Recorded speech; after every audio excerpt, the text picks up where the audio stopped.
এইটা হলো পৃথিবীর একমাত্র এবং পশ্চিমবঙ্গের সবচেয়ে শক্তিশালী শিবলিঙ্গ। আর শিবলিঙ্গের সামনে এই যে গর্তটা দেখছেন, এটি একটি রহস্যময় গর্ত।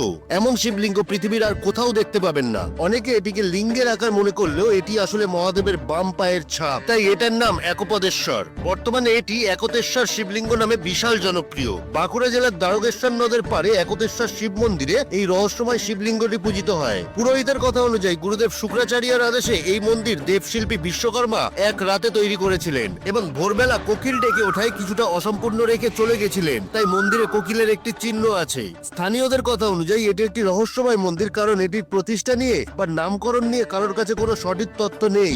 মান্যতা আছে এই শিবলিঙ্গ মাটির নিচ থেকে নিজে থেকেই প্রকট হয়েছিল। শিবলিঙ্গের সামনের এই গর্তের সাথে দ্বারকেশ্বর নদের কানেকশন আছে, কারণ মাঝে মাঝেই দ্বারকেশ্বর নদের জল শিবলিঙ্গটিকে অভিষেক করিয়ে যায়। এছাড়াও নাকি এই গর্ত দিয়ে একটি নাগ মাঝে মাঝেই মহাদেবের দর্শন করতে আসে। তবে এই সব ঘটনাই